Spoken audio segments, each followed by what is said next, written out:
The invitation arrived on a Tuesday, tucked between a gas bill and a grocery store flyer. It was thick, cream-colored cardstock, the kind of paper that whispers of money spent without a thought. Her fingers, still smudged with potting soil from her balcony herbs, trembled as she traced the embossed, swirling calligraphy.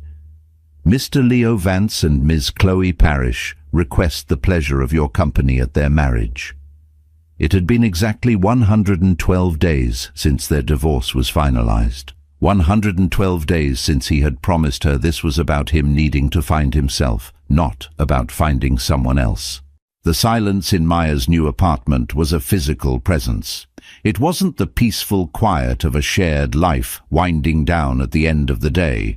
It was an aggressive, echoing void that amplified the hum of the refrigerator and the distant wail of a city siren. This one-bedroom unit on the 4th floor of a walk-up was all she could afford after the split. It was a place to exist, not to live. The walls were a sterile white, a blank canvas she had no energy to fill. Her life's vibrant colors had been packed into cardboard boxes, and only the muted grayscale essentials had been unpacked. For 12 years, her world had been Leo and Maya. It was a single, hyphenated entity. He was the brilliant, charming architect with a rising star, and she was his supportive wife, the talented landscape designer who'd put her own business on the back burner to help him build his. She'd managed his chaotic schedule, hosted dinners for potential clients, and turned their shared house into a sanctuary, a beautiful living portfolio of their combined talents. She'd believed their foundation was unshakable, built on late-night conversations, shared dreams whispered in the dark, and the easy comfort of knowing another person completely. Then Chloe Parrish had entered their lives. She was a junior marketing consultant hired to rebrand Leo's firm. She was everything Maya wasn't: sharp, relentlessly ambitious, with a wardrobe of tailored dresses and a laugh that seemed to sparkle. Leo had called her a firecracker, essential for the business. Maya had tried to befriend her, inviting her for dinner, only to watch Chloe's effortless charm captivate her husband. She saw the way Leo's eyes followed her, the way he'd lean in a little closer, the private jokes that started to form between them, leaving Maya on the outside. "It's not about her, May," he had insisted, his face a mask of pained sincerity, the night he'd packed his bags. "It's about me. I'm suffocating. I've lost who I am. I just need space to figure things out. This isn't the end for us. It's just a pause." She had clung to that word. Pause. A pause was temporary. A pause had an end. Now, holding the wedding invitation, the word felt like the cruelest lie he had ever told. The heavy cardstock was a tombstone for their marriage, and the calligraphy was the epitaph. She sank onto her small, lumpy sofa, the invitation lying flat on her lap. Her gaze drifted to a framed photo on her bookshelf, the only one she'd kept out. It was from their trip to Italy 5 years ago. They were standing on a sun-drenched terrace overlooking the Amalfi coast, Leo's arm wrapped tightly around her, both of them beaming with a happiness that felt almost sacred at the time. Now it looked like a portrait of two strangers. Her phone buzzed on the coffee table. It was her best friend, Sarah. Maya ignored it, knowing Sarah's well-intentioned outrage would only make the pain sharper. She didn't want to hear, "I told you so," or "he's a monster." She just wanted to understand. What was the flaw in her that had made him leave? What magic did Chloe possess that she so profoundly lacked? She had given him everything: her love, her loyalty, her career. He had taken it all and handed it to someone else. The private, intimate moments were what haunted her the most. The time she'd nursed him through a severe bout of pneumonia, sleeping in a chair by his bed for a week. The way he'd held her after her father's funeral, letting her cry until she had nothing left.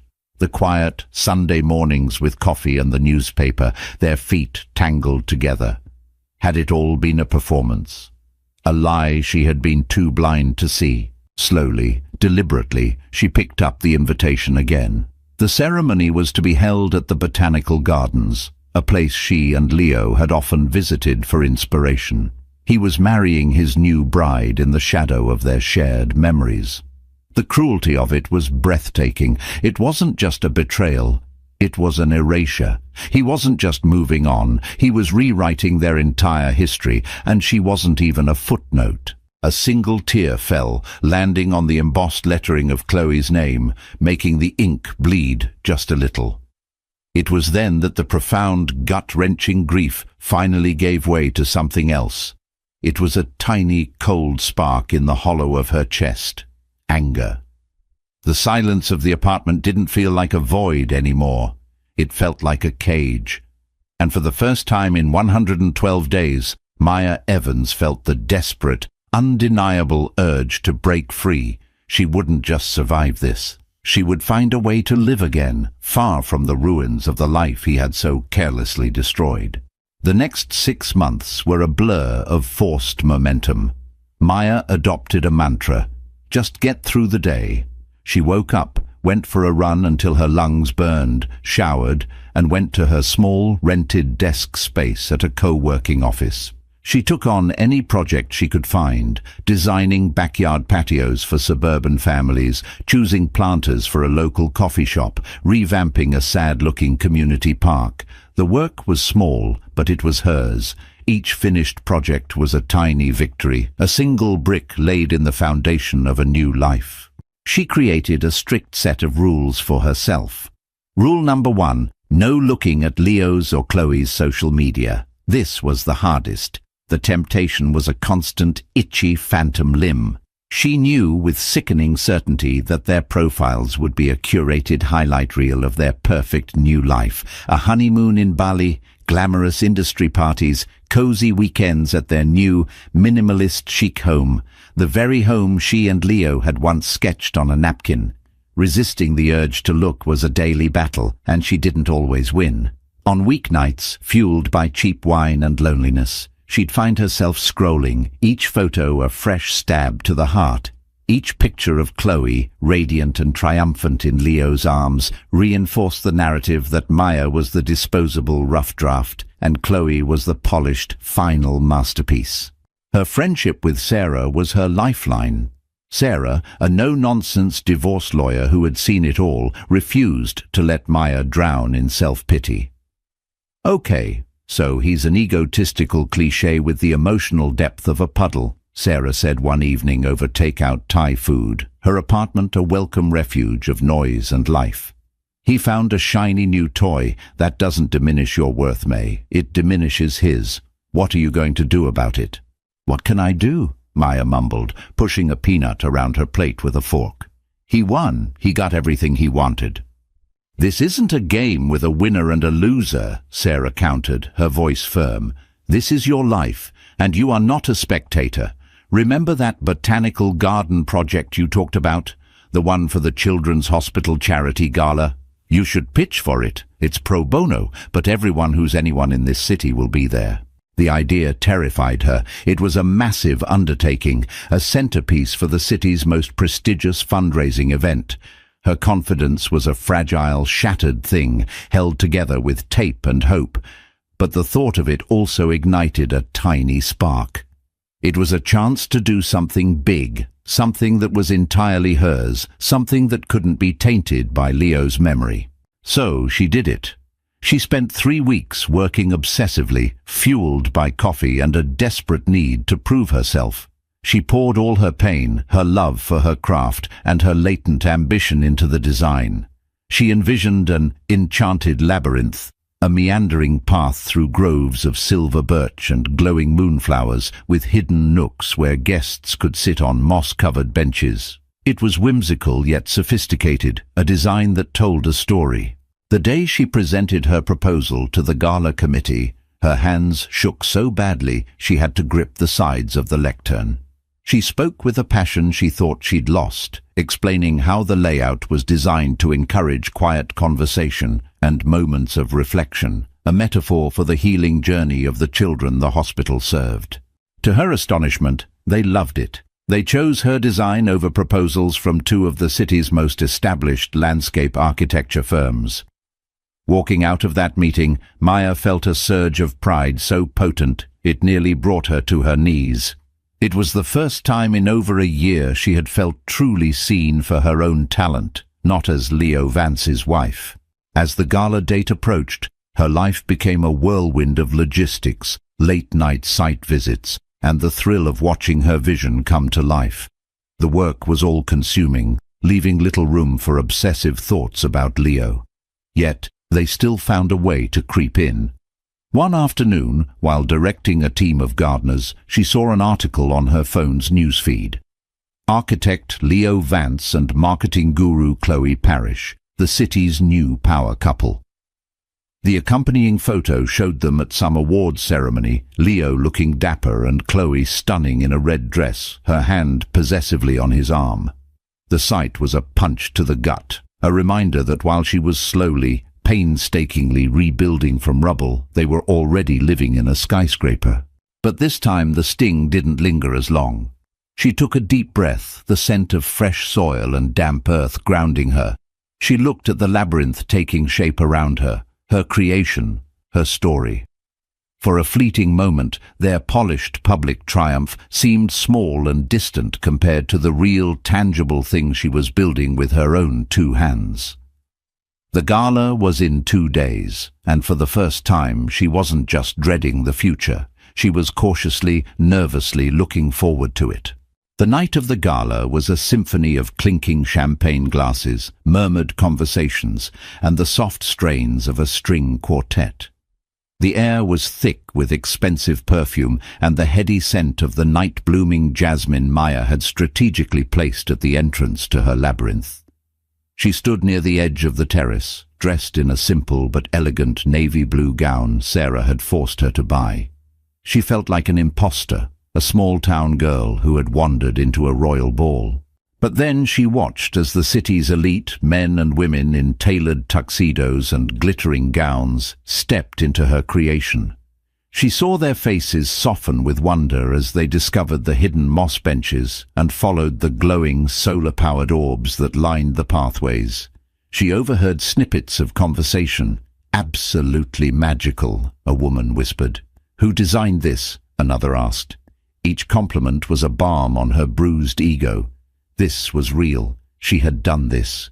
A tall, distinguished man with silver-streaked hair and kind, intelligent eyes approached her. He was dressed in a perfectly fitted tuxedo, but he wore it with a casual ease that suggested he was more comfortable in a boardroom than a ballroom. "The silver birches were an inspired choice," he said, his voice a calm baritone. "They catch the light beautifully. It feels like walking through a moonlit forest." Maya, startled, turned to him. "Thank you. I wanted to create a sense of escape." "You succeeded," he replied, offering a small, genuine smile.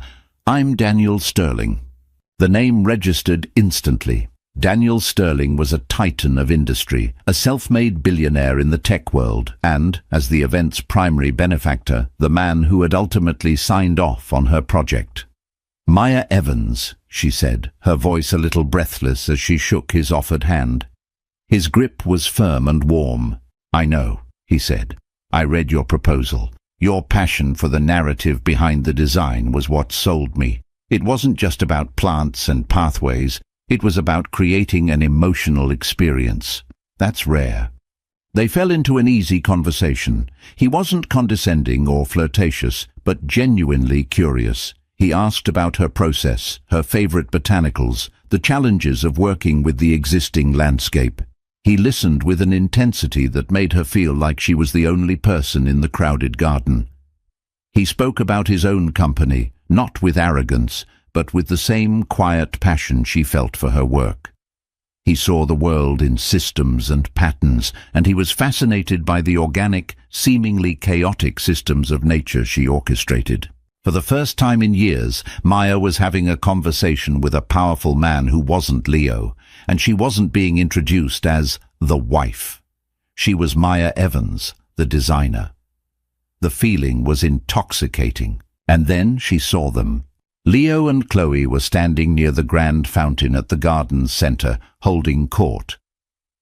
Chloe was dazzling in a sequined silver dress, laughing that bright, sparkling laugh as she charmed a circle of admirers. Leo stood beside her, a proud proprietary arm around her waist. He looked happy, successful, and utterly complete. The sight was a bucket of ice water, extinguishing the warm glow that had been building inside her. Her breath caught, her confidence evaporated. She was instantly transported back to being the discarded wife, the woman who wasn't good enough. The navy blue dress felt plain, her success with the garden felt small and insignificant. Daniel noticed the shift immediately. His eyes followed her gaze, and a flicker of understanding crossed his face. "Old ghosts?" he asked gently. Maya could only nod, her throat tight. Without a word, Daniel placed a light hand on the small of her back. It wasn't a possessive gesture, but a steadying one. "I believe my company's table is in the opposite direction," he said smoothly, his voice a low anchor in the swirling sea of her anxiety. "And I'm suddenly in the mood for a ridiculously overpriced dessert. Would you care to join me?" He didn't ask what was wrong. He didn't press for details. He simply saw her distress and created an escape, just as she had done with her garden. As he guided her away from the fountain and towards the brightly lit pavilion, Maya felt a profound sense of gratitude. For the first time all night, she wasn't just the designer of the enchanted labyrinth. She felt like someone had just led her out of one of her own. The encounter she had been dreading had been neutralized, not by a confrontation, but by a quiet act of kindness from the most unexpected of sources. 3 days after the gala, an email with the subject line, "Sterling Corp Headquarters, Project Proposal," landed in Maya's inbox. Her heart hammered against her ribs as she clicked it open. It was from Daniel Sterling's executive assistant, formally requesting a meeting to discuss her potential involvement in designing the entire 5-acre campus for his new global headquarters. Maya had to read the email 3 times to believe it was real. This wasn't a backyard patio. This was the kind of legacy project that could define a career. It was a budget so large the numbers seemed fake, a scope so ambitious it made her hands tremble. Her first instinct was a tidal wave of panic. "I can't do this. This is too big. I'm not qualified." It was the familiar, insidious voice of self-doubt, the one Leo had so carefully cultivated in her over the years, praising her small, charming projects while positioning himself as the one who handled the serious architecture. Her second instinct was suspicion. Was this pity? Was the billionaire benefactor who'd witnessed her near meltdown at the gala throwing her a charitable bone? The thought was mortifying, a bitter pill that soured the excitement. She didn't want a handout, especially not one born from her visible heartbreak over her ex-husband. She agreed to the meeting, spending the next 48 hours in a frenzy of preparation, determined to prove she was a professional, not a charity case. She researched Sterling Corp's corporate ethos: innovation, sustainability, employee well-being. She studied the architectural renderings of the new building. She walked into the meeting armed with a portfolio and a precarious sense of resolve. Daniel's office was on the top floor, a minimalist space with panoramic views of the city. He wasn't sitting behind his massive desk, but in one of the armchairs near the window, creating a sense of parity. He was dressed in a simple grey sweater and dark jeans, a stark contrast to his black tie gala attire. "Thank you for coming, Ms. Evans," he said, gesturing for her to sit. "Please, call me Daniel." "Maya," she replied, her voice steadier than she expected. He got straight to the point. "I don't believe in wasting time, Maya. I was deeply impressed by your work at the gala, not just the aesthetics, but the philosophy behind it. You created a space that influenced how people felt and interacted. That's what I want for our new headquarters." He laid out his vision. A campus that felt less like a corporate prison and more like a university, with spaces for collaboration, quiet contemplation, and genuine connection to nature. "Why me?" Maya asked, the question escaping before she could stop it. There are dozens of firms with more experience, with bigger teams. Daniel leaned forward, his gaze direct and unflinching. Because those firms would give me something predictable and corporate.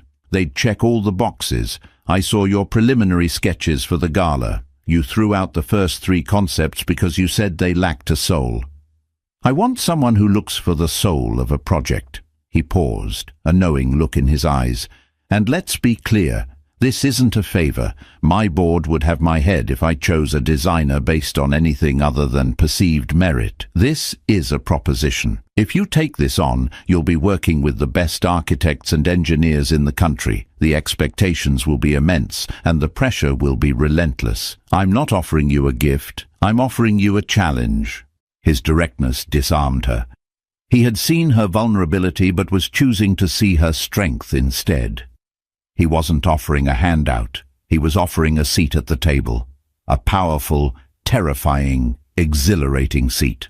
Meanwhile, across town, life in Leo and Chloe's glass house was beginning to show cracks. Chloe's ambition, which Leo had once found so thrilling, now felt like a constant pressure. She was obsessed with their social standing, curating their lives for public consumption. Their home, which was featured in a design magazine, felt less like a sanctuary and more like a set.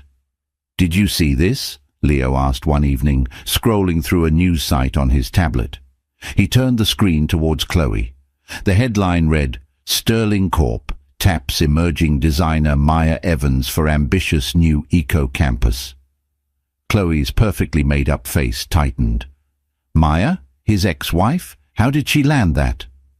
The disdain in her voice was palpable. "I don't know," Leo said, looking at the photo of Maya, a professional headshot he'd never seen before. She looked different, more confident. A strange, unwelcome feeling coiled in his stomach. It wasn't jealousy, not exactly. It was a disconcerting sense of irrelevance. He had been the architect of their lives, the one with the grand career. Now she was stepping onto a stage that dwarfed his own, and she was doing it without him. The narrative he had so carefully constructed for himself, the brilliant man who had to leave his comfortable but small life behind for a bigger, brighter love, was beginning to fray at the edges. The Sterling project consumed Maya in the best possible way. The work was a baptism by fire.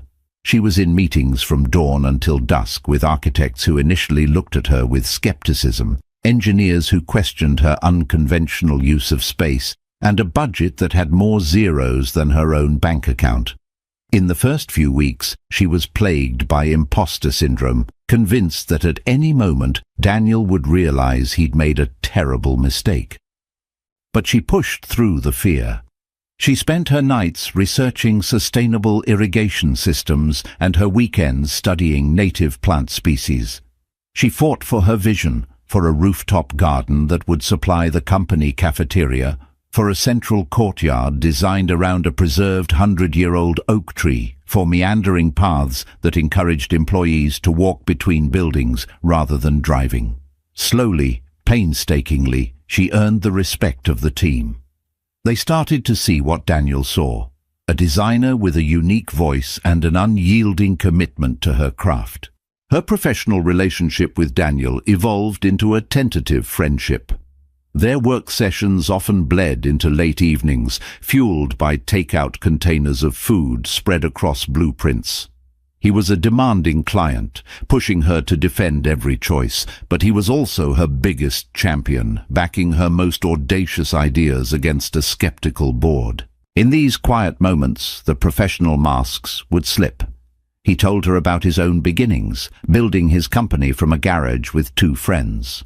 He spoke of a bitter corporate betrayal early in his career that had taught him to be guarded, to trust actions over words.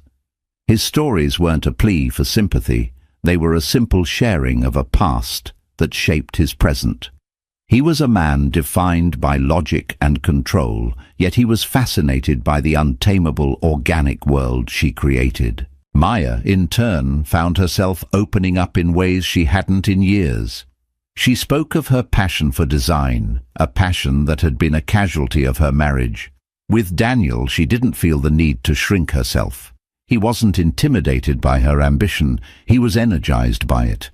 The power imbalance of their respective wealth was undeniable, but it was mitigated by a powerful intellectual connection. A slow-burning warmth started to grow between them, a fragile flame in the demanding crucible of the project. One evening, her phone buzzed with an unfamiliar number. She answered, and a voice she hadn't heard in months filled her ear. "May? It's Leo." The sound of his voice was a jolt, a ghost at the feast of her new life. She walked out of her office, seeking the cool night air on the balcony. "Leo," she said, her voice flat, betraying none of the turmoil inside her. I saw the article about the Sterling project," he began, his tone oozing a practiced casualness.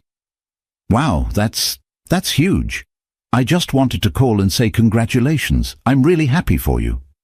The words were right, but the tone was all wrong. It was condescending, as if he, the great architect, was bestowing his approval upon his former pupil.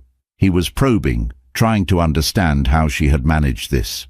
"Thank you," she said coolly. "So Daniel Sterling, huh?" he continued, unable to help himself. "He's a pretty big deal. How did you get to know him?" The insinuation was clear, a veiled suggestion that her success was transactional. A cold fury washed over Maya. The old Maya would have been flustered, defensive. The new Maya, forged in the fire of the last few months, was not. "We met professionally, Leo," she said, her voice like ice. "He appreciated my work." There was an awkward silence on the line. He had expected her to be the same broken, pliable woman he had left. Her confident, distant tone had clearly thrown him.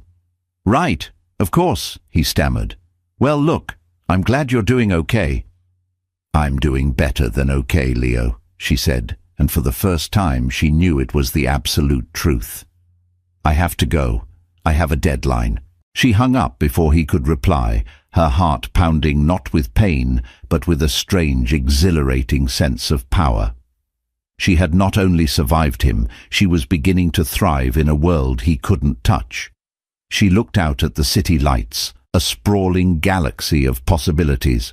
The call hadn't sent her spiraling. It had been a confirmation of how far she had come.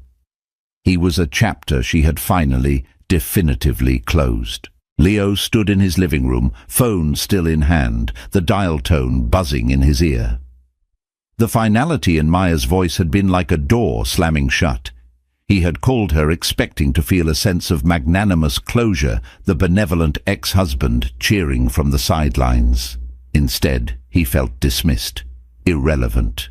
"Who was that?" Chloe asked, walking into the room. She was wearing a silk robe and scrolling through a home decor blog on her phone, a glass of wine in her hand. "Just a contractor," he lied, tossing his phone onto the sofa. "Make sure they use the south entrance.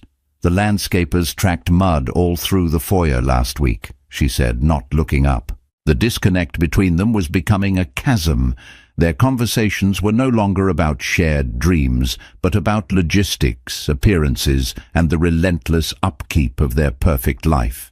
Chloe's spending, once a symbol of their success, was now a source of constant, simmering anxiety for Leo. New furniture, a new car, couture gowns for every charity event. It was a performance with a staggering price tag. His architectural firm, once a rising star, had recently lost a major contract to a rival. The financial cushion he'd always taken for granted was starting to feel thin. Chloe's focus, however, was not on their finances. It was on Maya. The Sterling project had made Maya a person of interest in the city. Small articles began to appear about her in design magazines and business journals. For Chloe, who had built her identity on being the shinier, upgraded model, this was intolerable. Maya was supposed to be a footnote in their love story, the sad prologue. Instead, she was writing an entirely new book, and it was threatening to become a bestseller. "It's just so unseemly," Chloe commented one night, pushing a piece of sea bass around her plate at a trendy, overpriced restaurant. Her getting involved with a client, especially one so much older and wealthier, It's obvious what's going on." "We don't know that anything is going on," Leo said, weary of the topic. "Oh, please, Leo," she scoffed. "A woman like Maya doesn't land a contract like that on merit alone. He's her pet project, her charity case." Chloe's obsession culminated in a meticulously planned chance encounter.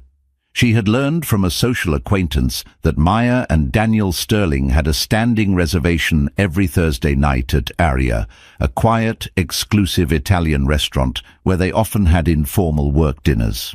Chloe insisted she and Leo go there that same night. "Isn't it a bit stuffy for a Thursday?" Leo had asked. "I'm in the mood for pasta," she'd replied with a breezy finality he knew better than to question. They were seated at a prime table when Maya and Daniel walked in. Maya looked radiant. She was wearing a simple green dress that brought out the color in her eyes. Her hair was up, and she was laughing at something Daniel had said. She carried an air of quiet confidence that was entirely new. There was no trace of the heartbroken woman Leo had left behind. Chloe chose her moment perfectly. As a waiter passed, she stood up, feigning a trip to the restroom, and took a path that led her directly past their table. "Maya? Oh my goodness, what a surprise!" Chloe gushed, her voice dripping with manufactured sweetness. Maya's smile tightened, but she remained composed. "Chloe, Leo, hello." Daniel stood up politely, a silent, observant presence. "This must be Daniel Sterling," Chloe said, extending a perfectly manicured hand. "It's a pleasure. I'm Chloe, Leo's wife." She emphasized the word wife, turning it into a weapon. "Maya has told me so much about you." It was a lie, of course. Maya hadn't spoken to her since the divorce. "It's so wonderful to see you thriving, Maya," Chloe continued, her eyes doing a slow, condescending sweep of Maya's simple dress. "We were so worried about you after well, you know. But it seems you've landed on your feet. On both feet, in fact." The insinuation hung in the air, thick and poisonous. Leo, standing awkwardly behind Chloe, felt a flush of shame. This was petty. This was cruel. Maya didn't flinch. She met Chloe's gaze with a cool, level stare. "I have," she said simply. "Thank you for your concern. Now, if you'll excuse us, Daniel and I have some blueprints to discuss." She picked up a menu, a clear, graceful dismissal. The attack had failed to land. Chloe's perfectly crafted barb had been met not with the tears or anger she'd expected, but with a wall of serene indifference. Flustered, Chloe forced a tight smile and retreated back to their table, her social victory turning to ash in her mouth. For the rest of the dinner, a tense silence fell between her and Leo. He watched Maya and Daniel across the room. They were leaning over a large architectural drawing, their heads close together, lost in their own world. They weren't on a date. They were partners. And for the first time, Leo was forced to confront a terrifying possibility. He hadn't just lost a wife. He had let go of an equal. The dinner at Aria was a turning point for Leo. Chloe's blatant cattiness had been ugly, but what truly unsettled him was Maya's transformation. Her composure, her quiet strength. It was a world away from the weeping, pleading woman he remembered from their final, agonizing conversations. He had told himself he was leaving because she was weak, because she leaned on him too much, because her love was a comfortable cage. But the woman across that restaurant was anything but weak. In the weeks that followed, he found his thoughts drifting back to their life together. He had rewritten their history in his mind to justify his departure, focusing on the negatives, her passivity, her reluctance to take risks, the quiet routines that he'd reframed as a rut. But now, other memories surfaced, unbidden. He remembered the way she could calm his anxieties before a big presentation with just a touch. He remembered her fierce intelligence, the way she would debate politics with him for hours. He remembered her unwavering belief in him, a support so constant he had mistaken it for a given. His life with Chloe, which had once felt like a thrilling adventure, now seemed shallow and exhausting. It was a constant performance for an audience of strangers. Their conversations were about appearances, their intimacy was performative, and her love felt deeply, terrifyingly conditional. He was beginning to realize he hadn't traded up. He had traded real for hollow, substance for style. He had chased a fantasy, and now he was living in the empty, beautifully decorated reality of it. Driven by a cocktail of regret and a desperate need for validation, he did what the old Leo would have considered unthinkable. He asked Maya to meet him for coffee. He was shocked when she agreed. They met at a small, neutral cafe halfway between her office and his. She arrived first, already seated with a laptop open. She looked professional, put together. When he sat down, she closed the laptop but didn't put it away. It was a subtle boundary, a clear signal that her time was valuable. "Thank you for meeting me," he began, his voice hoarse. "You said it was important," she replied, her tone neutral. She wasn't giving him an inch. He stumbled through the words he had rehearsed, the selfish, self-serving apology of a man desperate to rewrite his own villainy. "Maya, I need you to know how sorry I am. For everything. The way it ended. It was a mess. I was a mess. I was confused, and I was a coward, and I hurt you terribly." She listened patiently, her hands wrapped around her coffee mug, her expression unreadable. She didn't interrupt. She just let him talk. "I look at you now with this sterling project and everything," he trailed off. "And I see the woman I always knew you could be. I guess I just want to know if you can ever forgive me." He was looking for absolution. He was hoping to find a flicker of the old Maya, the one who had always forgiven his trespasses, the one who had always put his needs first. When he finished, she was silent for a long moment, studying his face. When she finally spoke, her voice was calm, clear, and utterly devastating in its honesty. "I hear your apology, Leo," she said, "and I understand that you need to say it. But you need to understand that this forgiveness you're looking for isn't mine to give. It's for you." She leaned forward slightly. "You seem to be operating under a misconception. You think you made a mistake and left me. But you didn't leave me, the woman sitting here today. You couldn't have, because she didn't exist yet." Her words hit him with the force of a physical blow. "The woman you left was your wife," she continued, her voice softening, but losing none of its steely resolve. "A woman who loved you, yes, but also a woman who had made herself small to fit into the space you left for her. A woman who put your dreams ahead of her own. And you know what? You didn't just leave her. You broke her. You shattered her into a million pieces. And I had to spend a year every single day painstakingly picking up those pieces and trying to figure out how to put them back together." She took a slow breath. "And I realized I couldn't. I couldn't rebuild that same woman. So I had to build someone new, someone stronger, someone who doesn't need anyone's approval to know her own worth. That's the woman sitting in front of you today. And she doesn't hate you, Leo. But she doesn't need your apology, and she certainly doesn't have your forgiveness, because she was born from your betrayal. In a strange, painful way, you created her. So thank you." She stood up, gathering her things. "I wish you peace, Leo.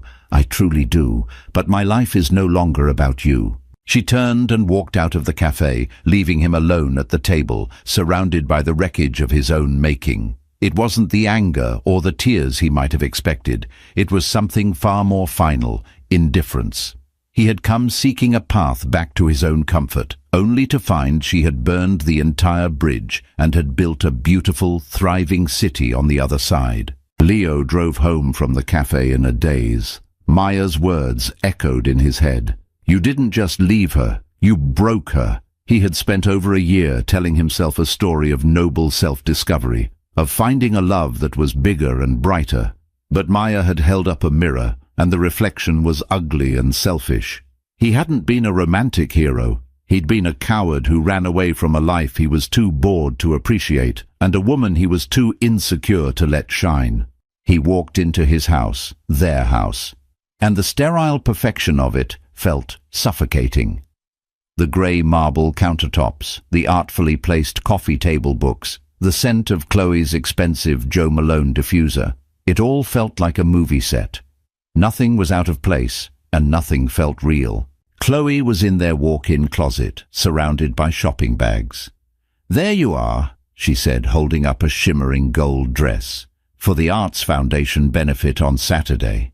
Do you think it's too much?" He looked at her, at the dress, at the mountain of new purchases, and something inside him snapped. The simmering resentment, the financial anxiety, the profound, aching regret.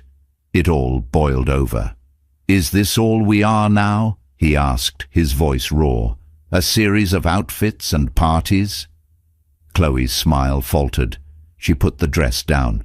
"What's that supposed to mean?" "It means I'm tired, Chloe," he said, the words tumbling out. "I'm tired of the performance. I'm tired of pretending this. This is fulfilling." "This is the life you wanted?" she shot back, her voice rising. "The one you left your boring little life for?" "It wasn't boring," he yelled, shocking them both with his volume. "It was real. It was quiet and it was stable, and she believed in me. Not in the architect of the year, but in me." The name hung in the air, unspoken but deafening. Maya. Chloe's face hardened, her eyes turning to chips of ice. "Don't you dare," she whispered, her voice shaking with rage. "Don't you dare stand there, in the life I helped you build, and romanticize the woman you threw away. You never loved me. You just loved the idea of me. You loved the way I looked on your arm, the doors I could open for you. And you loved my name and my bank account," he retorted, the accusation tasting like poison. The fight was brutal and honest, stripping away the layers of pretense they had wrapped around their relationship. Every hidden resentment, every unspoken insecurity was laid bare. By the end, they were two strangers standing in a beautifully designed cage, the dream shattered at their feet. Across town, Maya was standing with Daniel on the nearly completed rooftop garden of the Sterling headquarters. The sun was setting, casting a warm, golden glow over the city. She had told him about her meeting with Leo, recounting the conversation calmly and factually. Daniel listened without interruption, his gaze fixed on her face. When she finished, he was quiet for a moment. "He doesn't deserve to be a part of your story anymore," he said simply. He then turned to her, his expression serious. "Maya, when I first met you, I'll admit my motives were not entirely pure. I saw your talent, yes, but I also saw an opportunity. Leo Vance's firm was a competitor, and I knew that elevating his recently divorced wife would be a strategic annoyance for him. It was a cold, calculated business decision." Maya's heart sank a little, but she appreciated his honesty. "But then," he continued, taking a step closer, "I got to know you. I saw your resilience, your integrity, your passion. I saw the incredible woman who clawed her way out of the wreckage and built something beautiful. The business side of this became irrelevant very quickly. My feelings for you, however, did not." He took her hand, his touch gentle but firm. "I'm not offering you a project anymore, Maya. I'm offering you a partnership in every sense of the word. A future, but only if it's what you want." It was the question that hung over everything. Was she simply trading one powerful man for another? Was her newfound strength just a reflection of Daniel's influence and resources? She looked at him, at this kind, brilliant, complicated man who had given her a chance when she needed it most. But he hadn't saved her. He had given her the tools and the space, but she was the one who had done the work. She had built this. Her success wasn't his, it was hers. And her future with him wouldn't be about leaning on his strength, but about standing next to him in her own. "I need some time," she said softly. It was the most honest answer she could give. She needed to be sure that her next step was for herself, and not for anyone else. Daniel simply nodded, his eyes full of understanding. "Take all the time you need," he said. "I'll be right here." He wasn't pressuring her. He was respecting her.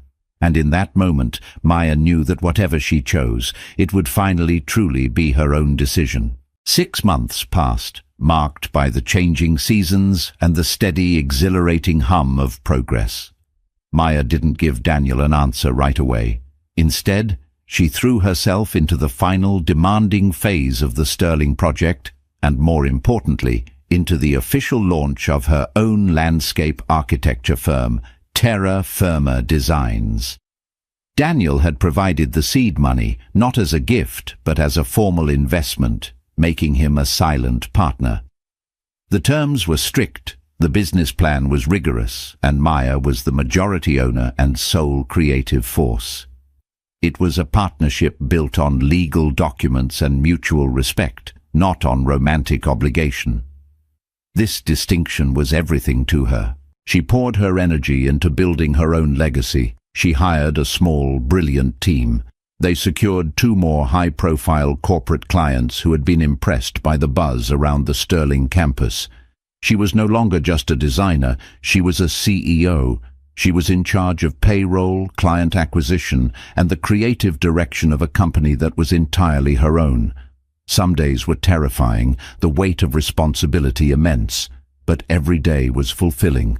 She was building something that would outlast her, a testament to her vision and resilience. Her relationship with Daniel deepened organically, away from the pressures of the project. They discovered a shared love for quiet weekends, hiking in the nearby mountains, and exploring dusty, forgotten bookstores. He loved her for her mind and her spirit, not for what she could do for his image. She loved him for his quiet support, for the way he saw her not as a project to be fixed, but as an equal to be cherished. When she finally, officially chose to be with him, it was a decision made from a place of strength and wholeness, not of need. The grand unveiling of the Sterling Corpter headquarters was a major city event. Maya stood on a podium beside Daniel, looking out at a sea of journalists, employees, and city officials. She spoke about her vision for the campus, a place where technology and nature could coexist, where innovation was nurtured by biophilic design. Her voice was clear and strong, filled with a confidence that was bone deep. She wasn't the architect's wife or the billionaire's girlfriend. She was Maya Evans, the woman who had turned 5 acres of concrete and steel into a living, breathing work of art. From the back of the crowd, a man watched the live stream on his phone. Leo Vance was thinner now, with a tired look in his eyes. He and Chloe had separated. The divorce was messy and expensive, a bitter end to a dream that had turned toxic. His firm had survived, but it was diminished, humbled. He was rebuilding, just as Maya had.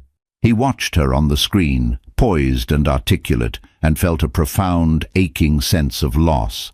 It wasn't just the loss of her, but the loss of the man he could have been if he had been wise enough to appreciate what he had.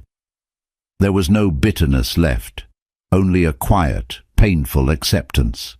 He had chased a fleeting, glittering image of happiness, while she had cultivated the real thing from the ground up, with soil and sunlight and relentless hard work. Later that evening, Maya and Daniel walked through the central courtyard of the now completed campus.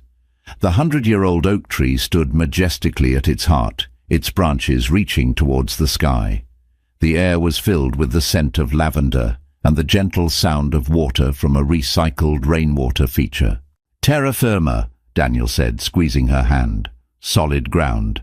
You chose the perfect name for your company." Maya smiled, a real, genuine smile that reached her eyes. "I had to go through a lot of shaky ground to find it," she admitted. They stood there for a long time, in the quiet heart of the world she had built. It wasn't a fairy tale ending, because her life was no longer a fairy tale. It was something far better. It was real. It was a life she had designed and built herself, a new horizon stretching out before her, filled with endless, beautiful possibility. Maya's journey from the ashes of a devastating betrayal to the pinnacle of her profession is a powerful reminder that our deepest wounds can often lead to our greatest strengths. She didn't just find a new love, she found herself proving that true redemption isn't about revenge, but about rebuilding a life on your own terms. Her story shows that the most beautiful gardens often grow in the most unexpected places, nurtured by resilience, passion, and the courage to start over. What did you think of Maya's incredible transformation? Let us know in the comments below. If this story resonated with you, don't forget to hit the like button, share it with a friend who needs a dose of inspiration, and subscribe for more emotional stories of betrayal, redemption, and the unbreakable power of the human spirit.